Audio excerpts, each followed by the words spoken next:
What is my home? I think language is a home. It's something I've always thought about because from a very young age, my dad has always really stressed that my children have to speak Yiddish.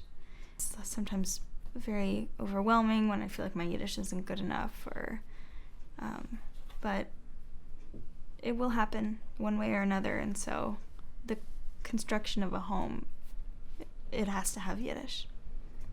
That is, one of the foundations. Being so involved in Yiddish has allowed us to be part of a community. Oh, yeah. I mean, there's a Yiddish worldwide community. Yeah. And, we can travel all over the world and stay with Yiddish friends, part of the same diaspora from Eastern Europe ultimately, but Yiddish is very much of an international language. Yeah. So it's homeless on one way, but on the other hand, there's a home everywhere for Yiddish people, and I think we're very much, those are our friends, and that's our life. And wir brechen durch die Tieren von Ort und von Zeit, stehst sie vor mir im vernebelten Weit, und von unter die Zahmen verlegte A4. Du schmeichelst an ewigen Schmeichel zu mir, meine chaverte Minze. Gewachsen in einem für derselbiger Gass, Kinder zerfliegen in Spiel und Spaß. Käschen ist viel mit Gelächter Freit, die gure Welt fahr ins offen und gerät. Nur wer wohl gericht sich a viele Getracht, als nun bei der Schwell wart a finstere Nacht.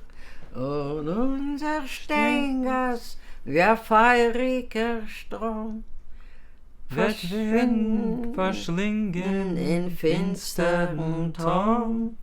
Meine chaverte Minze. Since the 60s, Yiddish became a symbol of, first of all, it was the woman's language. So, in a male-dominated society, Yiddish became a symbol of the woman. Esther, well, what about Hebrew today? What do you say about that? And my mother was just saying, it's not a question of not liking Hebrew, but it's a question of discriminating against the language that she grew up in and that's part of her identity and that she wants to speak, but it was oppressed. People who only knew Yiddish coming to Israel and having difficulty because people looked down upon it and didn't let them express themselves in Yiddish. So there's a long history of oppression against Yiddish in Israel, and that's the main reason my parents came to the United States. Is that unjust? But we survived. We created. We wrote in Yiddish, songs, literature, everything. It was our mean of expression. Yes. Language carries a lot of weight with it. Yiddish, it's not just a language, but it's a language of a people. So it connects on more than just the linguistic level. That's the great thing about having a home that is also like an amorphous concept, is that it's everywhere.